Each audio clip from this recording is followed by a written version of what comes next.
Efésios capítulo 5, versículos de 1 até o versículo número 6. Sede, pois, imitadores de Deus como filhos amados, e andai em amor, como também Cristo nos amou, e se entregou a si mesmo por nós, como oferta e sacrifício a Deus em aroma suave. Mas a impudicícia e toda sorte de impurezas ou cobiça nem sequer se nomeie entre vós, como convém a santos, nem conversação torpe, nem palavras vãs ou chocarrices, coisas essas inconvenientes, antes, pelo contrário, ações de graças. Sabei, pois, isto: nenhum incontinente, ou impuro, ou avarento, que é idólatra, tem herança no reino de Cristo e de Deus. Ninguém vos engane com palavras vãs, porque por essas coisas vem a ira de Deus sobre os filhos da desobediência. Até aqui, até o versículo 6, que o Senhor nos abençoe e que Ele aplique em nossos corações a sua santa e bendita palavra. Amém. Meus irmãos, minhas irmãs, meus amigos e minhas amigas, a santificação ou a santidade é um tema recorrente, é um tema repetitivo. Quando nós estudamos a Bíblia, quando nós estudamos a palavra de Deus, a santificação é um tema recorrente, é um tema repetitivo quando nós estudamos as Escrituras, quando nós estudamos a palavra de Deus. Dentro da relação que Deus ele tem com o seu povo, Deus exige daquelas pessoas com as quais ele se relaciona essa postura, essa condição de santo e de santificação, dentro daquela perspectiva que nós já abordamos, sobretudo na nossa última mensagem, que diz respeito a esse processo que que dura toda a nossa existência aqui na terra, processo no qual nós vamos nos desvencilhando das obras da carne e nós vamos cada vez mais traçando a nossa vida de piedade, de temor, de santidade. Então, na medida em que Deus se relaciona, na medida em que Deus estabelece comunhão conosco, Ele sim exige, Ele sim ordena a que nós desenvolvamos a nossa santidade. No Antigo Testamento, por exemplo, nós observamos que a nação de Israel, que era o povo de Deus na antiga aliança, o povo que Deus havia redimido, o povo com o qual Deus se relacionava, Deus exigia de Israel que fosse essa nação santa, que fosse essa nação consagrada em meio aos demais povos, em meio às demais nações que estavam ali inseridas junto com a nação de Israel. Isso você observa no Antigo Testamento. Quando nós chegamos no Novo Testamento, esse mesmo princípio, essa mesma verdade, ela prossegue. Nós, como Igreja de Deus, nós temos que exercer, conforme Cristo nos ensinou, o nosso papel de luz, em meio a esse mundo de trevas, em meio a esse mundo de escuridão e escuridão espiritual. Assim, nós podemos concluir, dessa forma, nós podemos entender que a comunhão com Deus, que a comunhão com o Senhor, o Deus Santo, o Senhor Santo, requer que nós desenvolvamos e desenvolvamos a nossa santidade. Esse é um princípio, meus irmãos, esse é um princípio, minhas irmãs, que nós encontramos de maneira muito clara na palavra de Deus, na palavra do Senhor. Pensando nisso, nós chegamos à conclusão que não é sem razão, não é sem motivo que a santificação é um tema que ocupa um espaço considerável na carta que o apóstolo Paulo escreve aos Efésios. Não é sem razão, não é sem motivo que a santidade, a santificação é um tema que ocupa um espaço considerável na carta que o apóstolo Paulo ele escreve aos Efésios. Depois de Deus mostrar, dentro da sua soberania, movido pelo seu amor, o seu plano de redentor, o seu plano redentor e a consumação do seu plano, e a gente observa isso em Efésios capítulo 1, Efésios capítulo 2, Efésios capítulo 3, quando nós chegamos nos capítulos 4, 5 e 6, Paulo ele vai mostrar os efeitos práticos dessa salvação que Deus, desde toda a eternidade, idealizou em relação às nossas vidas e que no tempo Ele consumou para a glória e glória do Seu nome. E aí, dentro desses aspectos práticos aos quais o apóstolo Paulo ele faz menção, há esse destaque em especial sobre a necessidade que eu, que você, que todos nós, enquanto cristãos, enquanto crentes, nós temos de desenvolver a nossa santificação. É por isso, meus irmãos, é por isso, meus amigos, que esse tema da santificação, ele começa a ser tratado pelo apóstolo Paulo no capítulo 4, versículo 17, e vai se estender até o capítulo 6, versículo 9. Então, uma parte considerável desse livro, uma parte considerável dessa carta, só abordando o tema da santidade, só abordando o tema da santificação. É por isso que hoje, na graça do Senhor, nós já estamos vendo a nossa terceira meditação sequenciada dentro desse tema, seguindo o roteiro aqui que nós temos, ou seja, a carta de Paulo aos Efésios. E diante disso, nós podemos nos perguntar, e diante disso nós podemos nos indagar, mas na prática, o que é a santificação? Na prática, o que é a santidade? De maneira assim bem resumida, de maneira assim bem direta, a santificação é um processo, meus irmãos, meus amigos, que envolve pelo menos duas posturas, pelo menos duas ações, pelo menos duas atitudes em relação às nossas vidas. Em primeiro lugar, nós devemos deixar de lado aquilo que desagrada a Deus, é o primeiro aspecto da santificação. Em segundo lugar, nós devemos nos aproximar cada vez mais de tudo aquilo que satisfaz, de tudo aquilo que agrada a Deus. Então, tudo o que a gente fala em termos de santidade, tudo o que a gente fala acerca do processo de santificação, resumidamente é isso.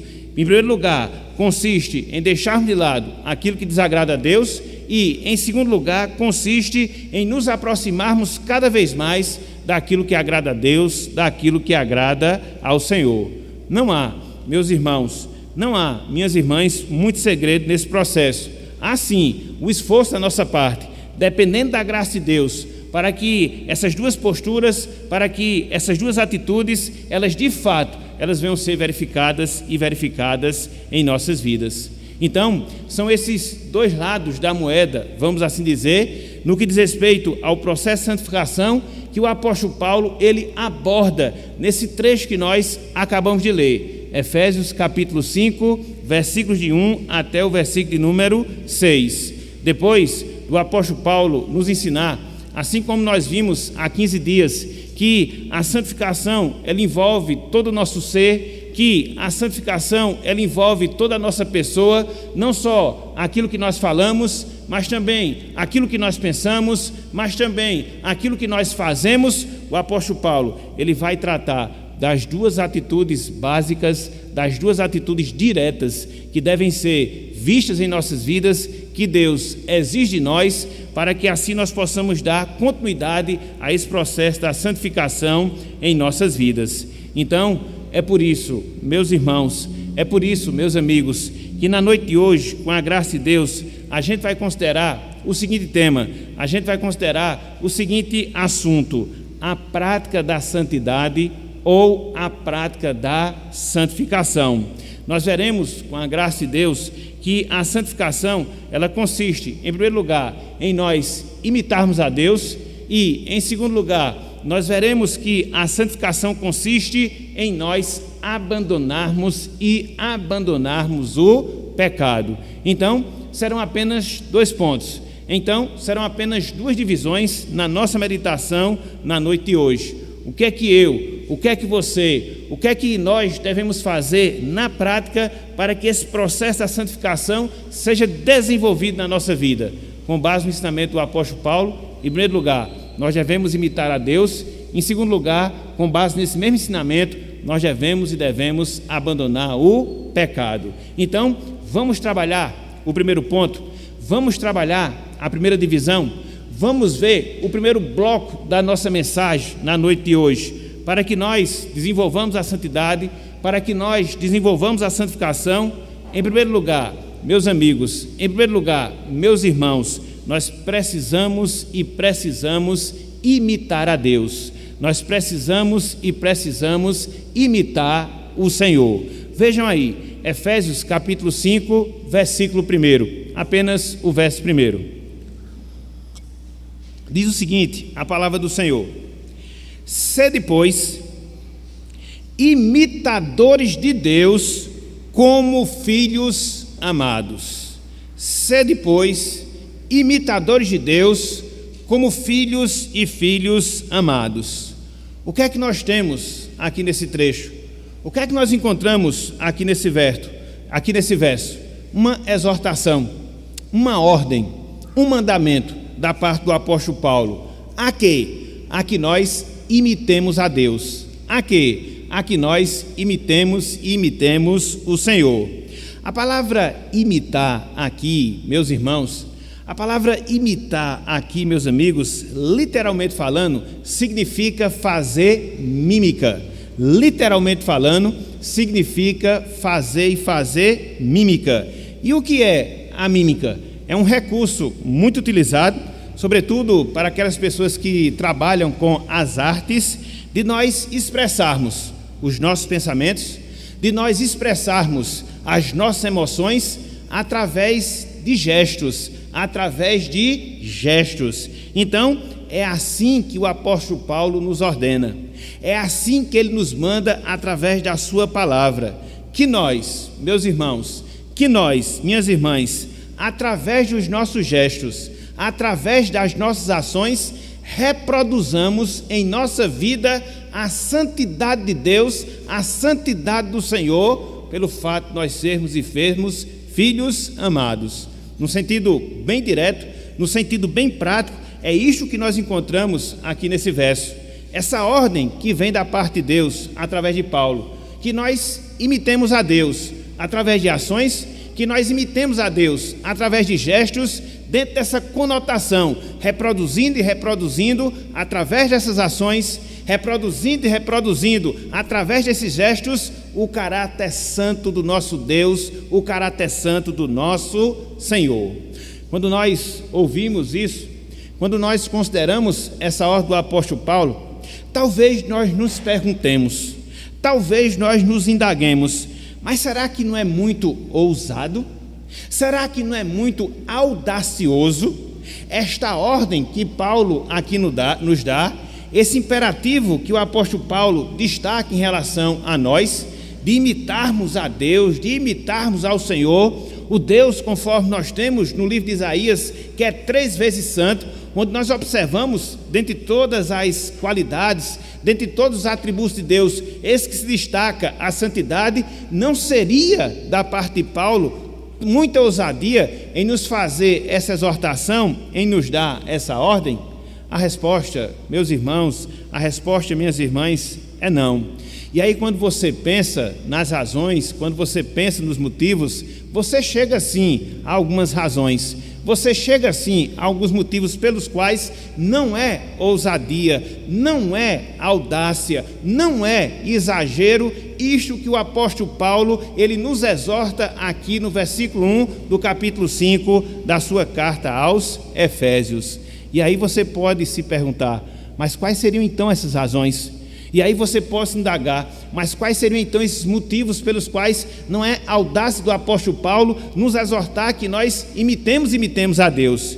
Em primeiro lugar, porque é uma ordem, meus irmãos e irmãs, que vem do próprio Deus, através da inspiração do apóstolo Paulo. Uma vez que nós observamos que a Bíblia é o livro de Deus, uma vez que nós entendemos que o que nós temos diante de nós é fruto da inspiração de Deus, e que Deus falou, inspirou o apóstolo Paulo, e que o apóstolo Paulo nos dá essa ordem, nos faz essa exortação, então você já chega, em primeiro lugar, a essa conclusão. Não há, em hipótese alguma, exagero da parte do apóstolo Paulo. O Deus que ordena é o Deus que vai garantir os meios para que nós cumpramos aquilo que Ele ordenou. Por quê? Porque Ele nos ensina e nos ensina na Sua palavra. Mas não só isso. Em segundo lugar, não há exagero da parte do apóstolo Paulo em nos fazer essa exortação. Por quê, meus irmãos? Por quê, minhas irmãs? Porque nós fomos criados à imagem. Nós fomos criados à semelhança do nosso Deus. E de certa forma, nós temos sim essa incumbência, de certa forma, nós temos sim essa responsabilidade de refletir, mesmo que de maneira limitada, alguns traços, algumas características de Deus, dentre elas a característica da santidade. É o segundo motivo. Mas se nós pensarmos um pouco mais, se nós considerarmos um pouco mais, a gente vai chegar também à conclusão que não há exagero da parte do apóstolo Paulo, essa exortação. Por quê? Porque hoje, eu, você, todos nós, meus irmãos, todos nós, minhas irmãs, nós desfrutamos da presença capacitadora do Espírito Santo em nossas vidas. Veja que coisa fantástica, veja que coisa maravilhosa. Deus vem a nós, através de seu servo, e nos exorta, nos ordena que nós sejamos seus imitadores. Mas Ele não dá essa ordem de maneira solta, Ele não faz esse mandamento de maneira aleatória. Não, quando Ele nos dá essa ordem, foi porque primeiramente Ele já nos deu o seu Espírito que habita dentro de nós e que nos capacita a cumprir aquilo que Ele exige, de maneira específica, que nós imitemos e imitemos o caráter da sua santidade. É a terceira razão. Mas não só essa. Em quarto lugar, meus irmãos, em quarto lugar, minhas irmãs, eu, você, todos nós, fomos regenerados pelo Espírito Santo. E essa regeneração que Deus gerou na minha vida, na sua vida, na nossa vida, faz com que hoje nós sejamos filhos de Deus, participantes em si da sua natureza. É por isso que Paulo diz, como filhos amados. Então, a nossa condição agora é diferenciada. Nós temos o Espírito Santo, nós fomos regenerados, nós fomos feitos filhos de Deus, e agora Deus nos exige que nós imitemos o seu padrão de santidade. E em outro lugar, meus irmãos, minhas irmãs, não há exagero da parte do apóstolo Paulo em nos exortar dessa forma, em nos ordenar dessa maneira, porque quando nós olhamos a palavra de Deus, a gente chega à conclusão que em outros momentos, Deus ele nos exorta que nós sigamos o seu padrão. Por exemplo, lá em Lucas capítulo 6, versículo 35, a palavra de Deus ali nos diz que nós devemos ser misericordiosos, assim como Deus ele é misericordioso. Quando nós olhamos, e a gente fez essa leitura, 1 João capítulo 4, versículos 10 até o versículo 11, o apóstolo João nos ordena que nós amemos assim como Deus ama. Então, a gente percebe justamente isso. Há sim viabilidade, há sim condições de nós obedecermos e de nós nos sujeitarmos àquilo que Deus ele nos ordena. E é interessante, porque quando nós olhamos aqui para esse texto, quando nós olhamos aqui para essa passagem, a gente percebe que é justamente isso que Deus quer que nós façamos, que nós o imitemos, de maneira específica na prática do amor, de maneira específica no exercício do amor. É por isso que logo no início do versículo 2, o apóstolo Paulo diz, e andai em amor. A palavra andar aqui diz respeito a uma atitude contínua. A palavra andar aqui diz respeito a uma prática diária, que eu, você, todos nós temos e que marcará e que marca as nossas vidas ao longo da nossa existência aqui na terra. Mas aí fica a pergunta, mas aí fica a indagação, mas como é que nós podemos imitar a Deus? De maneira específica, como é que nós podemos imitar ao Senhor no que diz respeito ao seu amor e assim darmos desenvolvimento ao processo de santificação em nossas vidas? Paulo nos dá, irmãos e irmãs, pelo menos duas chaves. Paulo nos ensina pelo menos dois aspectos em que nós devemos imitar a Deus na nossa vida, no sentido prático, no sentido direto. Em primeiro lugar, quando nós perdoamos. Em primeiro lugar, quando nós perdoamos. Vejam aí, Efésios capítulo 4, versículo 32, e depois Efésios capítulo 5, versículo 1. Olhem só o que nos diz aqui essa passagem. Antes, sede uns para com os outros, benignos, compassivos, perdoando-vos uns aos outros, veja, como também Deus em Cristo Jesus vos perdoou. E ele fala no versículo 1: sede, pois, imitadores de Deus como filhos amados. Então essa palavrinha pois aí, ela liga esses dois versos, o versículo 32 do capítulo 4 e o versículo 1 do capítulo 5. Então, como é que nós iremos imitar a Deus? Pegando aqui essa ligação, pegando aqui essa relação, quando nós perdoamos, assim como Deus nos perdoou e nos perdoou em Cristo Jesus. Perdoar, meus irmãos, minhas irmãs, é um ato de amor. E foi justamente isto que Deus, ele demonstrou por mim, que Deus, ele demonstrou por você, que Deus, ele demonstrou e demonstrou por todos nós. Foi um amor tão grande, foi um amor tão grandioso, foi um amor tão imenso, que exigiu o perdão completo de todos os nossos pecados, que exigiu o perdão completo de todas as nossas transgressões, que exigiu o perdão completo de todas as nossas iniquidades. Foi isso, meus irmãos, foi isso, minhas irmãs, que Deus nos fez ao nos amar. Ele nos perdoou completamente, Ele nos perdoou totalmente de todos os nossos pecados, sejam eles os pecados passados, sejam eles os pecados presentes, sejam eles os pecados futuros. Então foi dessa forma, foi com essa intensidade que Deus, ele nos amou, perdoando e perdoando os nossos pecados. Dessa forma, meus irmãos, dessa forma, minhas irmãs, nós imitamos a Deus também quando nós perdoamos. Nós imitamos a Deus também quando nós perdoamos. Para nós que somos crentes, para nós que somos remidos, isso acontece dentro de uma base que já é real em nossas vidas. E que base é? A base do perdão que nós já recebemos. Então, quando a Bíblia exige de mim, exige de você, exige de todos nós, que nós imitemos a Deus, que nós o imitemos no amor, e que essa imitação no amor exige de nós perdão, isso se dá porque num determinado dia Deus, ele já nos perdoou. Quando em Cristo Jesus ele nos justificou dos nossos pecados, das nossas transgressões, das nossas iniquidades, e agora o exercício do perdão, a prática do perdão que eu dispenso para com o meu próximo, ela é um resultado direto do perdão que eu já recebi do Senhor de todos os meus pecados, de todas as minhas transgressões.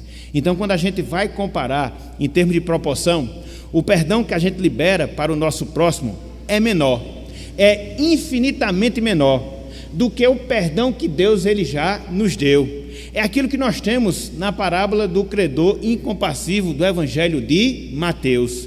Mas é dessa forma, mas é dessa maneira que nós desenvolvemos a nossa santidade, quando nós amamos. E esse amor exige de nós o perdão. Mas não só isso, meus irmãos, não só isso, minhas irmãs. Dizer que nós imitamos a Deus, e deve ser um fato na nossa vida, exige de nós, conforme Paulo nos ensina, a andar e andar em amor. E nós amamos, em segundo lugar, quando nós nos sacrificamos pelo nosso próximo. Nós demonstramos amor, o amor que santifica, o amor que gera santidade, quando nós nos sacrificamos e nos sacrificamos pelo nosso próximo. Veja aí o que nós encontramos no versículo 2, Efésios capítulo 5, versículo número 2. Ele assim nos diz, o texto da palavra: e andai em amor, como também Cristo nos amou. Veja agora o complemento da passagem: e se entregou a si mesmo por nós, como oferta e sacrifício a Deus em aroma suave. Cristo, irmãos, Cristo, irmãs, ele amou a cada um de nós, e ele comprova o seu amor pelo fato de ele ter se entregado em nosso lugar na cruz do Calvário. E quando nós olhamos aqui esse texto, quando nós olhamos aqui essa passagem, a gente percebe duas características nessa entrega que Cristo fez, nesse sacrifício que Cristo realizou em nosso favor. Em primeiro lugar, foi um sacrifício voluntário. É por isso que o apóstolo Paulo usa essa palavra aí, oferta. O sentido dela é justamente essa ideia, algo que é espontâneo, algo que é voluntário. Ela era aplicada às ofertas voluntárias que eram oferecidas no Antigo Testamento. E aí a gente aprende que foi justamente dessa forma, dessa maneira, que Cristo se sacrificou por nós. Ele não foi coagido, ele não foi constrangido, ele não foi obrigado a ir à cruz para morrer em favor dos nossos pecados. Não, simplesmente ele quis. Não, simplesmente ele desejou. Por quê? Porque na prática ele nos amou. Porque o verdadeiro amor é aquele que se doa. O verdadeiro amor é aquele que se dá. O verdadeiro amor é aquele que sacrifica em favor do próximo. Então, é a primeira característica do sacrifício de Cristo. Foi um sacrifício e sacrifício voluntário. Mas não só isso. Em segundo lugar, o sacrifício de Cristo foi um sacrifício agradável. É por isso que Paulo usa essa palavra sacrifício que nós temos aí no versículo número 2. Ela era aplicada àquelas ofertas do Antigo Testamento que eram queimadas. E o cheiro que vinha de todo esse processo, ele servia para Deus como aroma agradável. Então, foi assim o sacrifício de Cristo. Ele agradou a Deus. Ele satisfez a justiça do Senhor. Ele pagou o preço pelos nossos pecados. E por isso, hoje, pela graça, nós estamos aqui. E assim, meus irmãos, e assim, minhas irmãs, nós aprendemos que o amor, o verdadeiro amor, ele não é medido através de palavras, mas o verdadeiro amor, ele é medido através de sacrifício. Infelizmente, a gente tem muita gente hoje vulgarizando o amor, apenas em teoria, apenas em palavras. Cristo, ele demonstrou o seu amor para conosco em palavras, mas também ele demonstrou amor por nós quando ele se sacrificou de maneira voluntária, quando ele se deu de forma agradável, para que assim eu, você, todos nós pudéssemos ser salvos. Por isso, meus irmãos, por isso, minhas irmãs, nós amamos quando nós nos sacrificamos. Muitas vezes a gente gosta de falar de amor, mas o grande desafio que nós temos em nossas vidas é amar verdadeiramente, a não ter o amor apenas de boca, como João fala, mas ter o amor de fato, mas ter o amor de verdade em nossas vidas, amor esse que nos leva a imitar a Deus, nos sacrificando em favor do nosso próximo. Então, o que é que eu, o que é que você, o que é que todos nós devemos fazer no sentido direto, no sentido prático, para que a gente possa desenvolver a santidade, para que a gente possa desenvolver a santificação em nossas vidas? O que é que nós devemos fazer?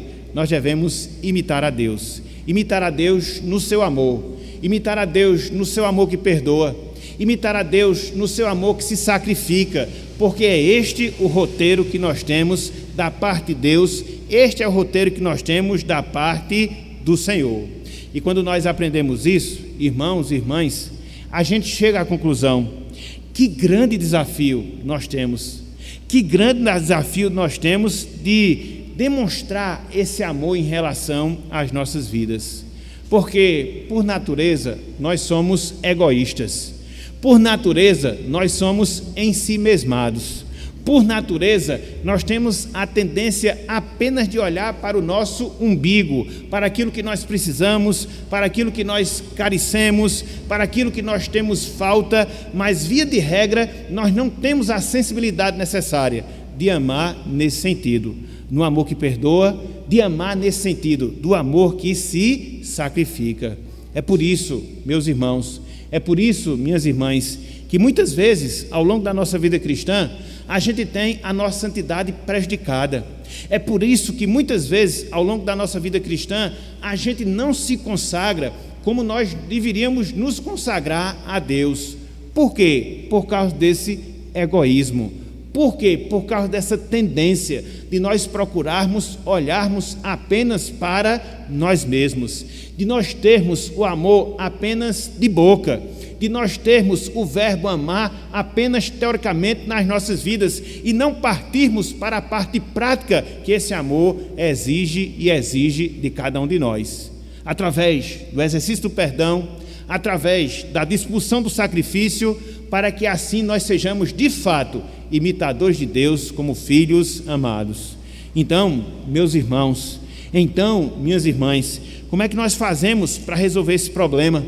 Qual remédio nós devemos tomar para que assim nós possamos de fato imitar a Deus, imitá-lo no amor, imitá-lo no perdão, imitá-lo no sacrifício? O que é que nós devemos fazer? Simples, procuremos cada vez mais aprender de Deus, procuremos cada vez mais conhecer de Deus, porque a gente só pode imitar aquilo que a gente conhece, a gente só pode imitar aquilo que a gente sabe, a gente só pode imitar aquilo com o qual nós nos relacionamos. Então, enquanto nós não nos aprofundarmos no amor de Deus, o seu significado, enquanto nós não nos aprofundarmos no amor de Deus, as suas implicações, sempre, meus irmãos, sempre, minhas irmãs, nós teremos sim dificuldades de desenvolver esse processo na nossa vida.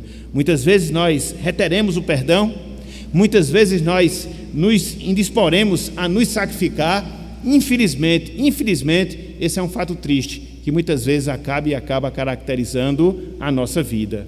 Portanto, meus irmãos, minhas irmãs, façamos isso, conheçamos a Deus, aprendamos do seu amor, percebamos esse amor que perdoa, percebamos esse amor que se sacrifica, e assim todos nós, para a glória de Deus, possamos imitá-lo no nosso viver aqui na terra. É o primeiro caminho que a palavra de Deus nos dá para que nós desenvolvamos a santidade. Mas não só isso, meus irmãos, não só isso, minhas irmãs. Há um segundo caminho que nós devemos percorrer para que nós possamos desenvolver a santidade da nossa vida.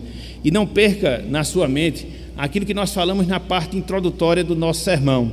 A santificação consiste em 2 passos básicos. Nós devemos nos aproximar daquilo que é bom e nós devemos abandonar aquilo que é ruim. E é justamente isso que o apóstolo Paulo vai nos ensinar na segunda parte da nossa mensagem. Ou seja, em segundo lugar, nós devemos abandonar o pecado nas nossas vidas. Se nós quisermos nos desenvolver em santidade, se nós quisermos nos desenvolver em santificação, em segundo lugar, nós devemos abandonar o pecado em nossas vidas. Veja o que nós temos em Efésios capítulo 5, versículos 3 até o versículo 5.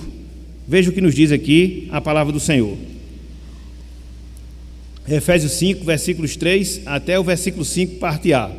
Diz o seguinte: mas a impudicícia e toda sorte de impurezas ou cobiça, nem sequer se nomeia entre vós, como convém a santos, nem conversação torpe, nem palavras vãs ou chocarrices, coisas essas inconvenientes, antes, pelo contrário, ações de graças. Verso 5, parte A. Sabei, pois, isto: nenhum incontinente ou impuro ou avarento que é idólatra. Então, o que é que nós temos aqui, meus irmãos? O que é que nós encontramos aqui, meus amigos? O apóstolo Paulo nos fornecendo uma lista de pecados que devem ser deixados para trás por nós, se nós quisermos desenvolver a nossa santidade. Aqui nesse trecho, aqui nessa passagem, o apóstolo Paulo vai alistar uma sequência de pecados que devem ser abandonados para que assim a gente possa se desenvolver na nossa santidade. Na verdade, são pecados que jamais deveriam ser nomeados entre nós. São pecados que jamais nós deveríamos lançar qualquer suspeita em relação ao nosso próximo. A ideia do não se nomeia entre vós é justamente essa.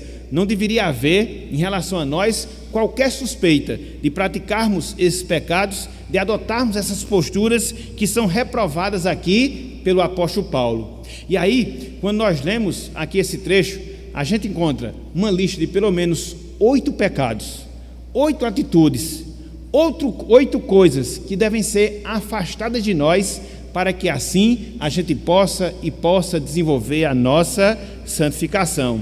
Em primeiro lugar, no versículo 3, o apóstolo Paulo fala de impudicícia. Essa palavra, meus irmãos, meus amigos, literalmente falando, significa imoralidade sexual. Essa palavra aqui, impudicícia, literalmente falando, significa imoralidade sexual. É de onde vem a palavra pornografia, dentro da nossa língua, da língua portuguesa. Então, essa impudicícia envolve as relações ilícitas, sejam elas fornicação, casamento fora do casamento, seja o adultério, relações sexuais com outras pessoas dentro do casamento. Então, essa palavra aqui, impudicícia, ela é abrangente. Ela condena atitudes sexuais ou relações sexuais ilícitas, não só antes, mas dentro do casamento. Então é isso que Paulo ele reprova aqui nesse verso. Mas não só isso. No versículo 3 ainda, ele fala da impureza. E o que significa isso no sentido direto? O que significa isso no sentido prático?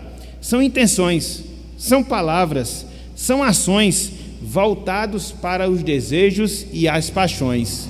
São intenções, palavras e ações voltados para os desejos e também para as paixões. E ainda no versículo 3, o apóstolo Paulo fala da cobiça. E a cobiça que nós temos aqui no versículo 3, literalmente falando, significa desejos sexuais de toda espécie. Então você tem a impudicícia, você tem a impureza, você tem a cobiça. Mas Paulo não para aqui no versículo 3 alistando esses pecados. Ele avança no versículo 4 e aí ele fala pelo menos de mais 3 pecados. O primeiro deles, no versículo 4, conversação torpe. Aqui literalmente falando, significa linguagem indecente. Literalmente falando, significa linguagem sem pudor, significa linguagem obscena. É o que Paulo fala aqui e que chama de conversação torpe. Ainda no versículo 4, Paulo fala de palavras vãs, ou seja, são palavras sem proveito, que não transmitem graça, são palavras sem proveito, que não transmitem nenhum tipo de edificação, pecados da língua. E ainda no versículo 4, o apóstolo Paulo fala em chocarrices. O que seria isso na prática? O que seria isso, literalmente falando? É o linguajar de bêbado. Quem aqui já se viu no mundo da bebida sabe disso. Quando você está numa roda ali de bebida junto com outras pessoas, via de regra tem um linguajar peculiar de quem bebe, né? Ele é soberbo, ele é mundano, ele é carnal. Então, chocarrices aqui é o linguajar que caracteriza as pessoas embriagadas. É o linguajar que caracteriza as pessoas bêbadas. Então, 3 pecados que o apóstolo Paulo ele mostra aqui no versículo 4. Mas não só isso, ele avança no versículo 5, e aqui ele destaca mais 2 pecados que nós devemos abandonar. Incontinentes, literalmente falando, significa alguém que se prostitui. Literalmente falando, significa alguém que vende o seu corpo para oferecer prazer para o próximo. É isso que o apóstolo Paulo está condenando aqui e que usa essa palavra incontinente. E por fim, no versículo 5, ele fala de avarento, que aqui, literalmente falando, significa alguém que se apega.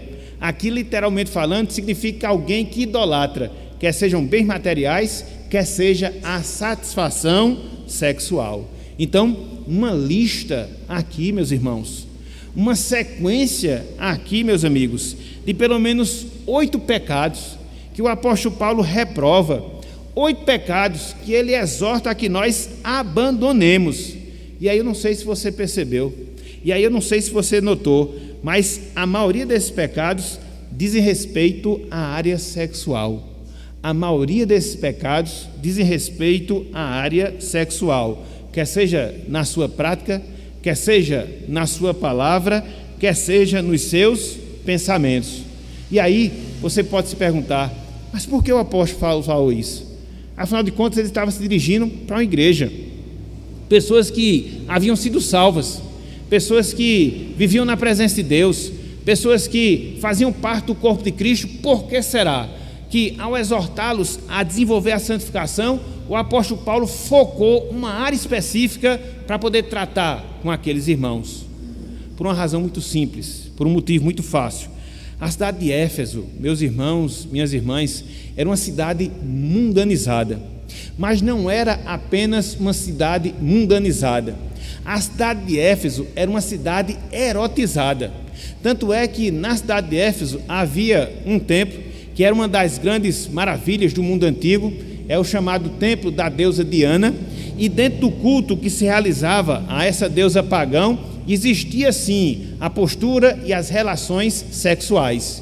Então, muitos daqueles irmãos que faziam parte, muitos daqueles irmãos que estavam compondo a igreja de Éfeso, eram irmãos que haviam saído dessa realidade, eram irmãos que estavam inseridos nesse contexto. E o apóstolo Paulo viu essa situação e os exortou em que sentido? A que eles não voltassem, a que eles não fraquejassem, a que eles não se sentissem tentados a praticar as coisas que anteriormente marcavam as suas vidas.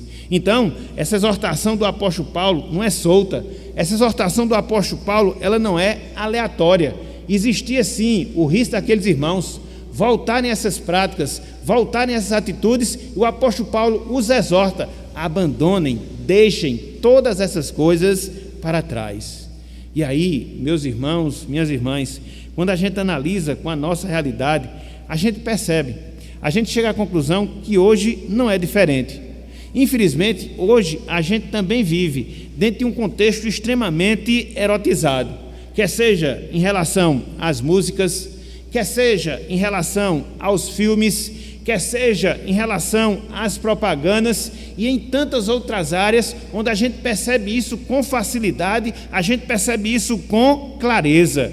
Por isso a necessidade dessa lembrança, para mim, para você, para nós hoje, sobretudo para os nossos jovens, que de certa forma são mais vulneráveis, que de certa forma estão mais facilitados a cair nesse tipo de pecado.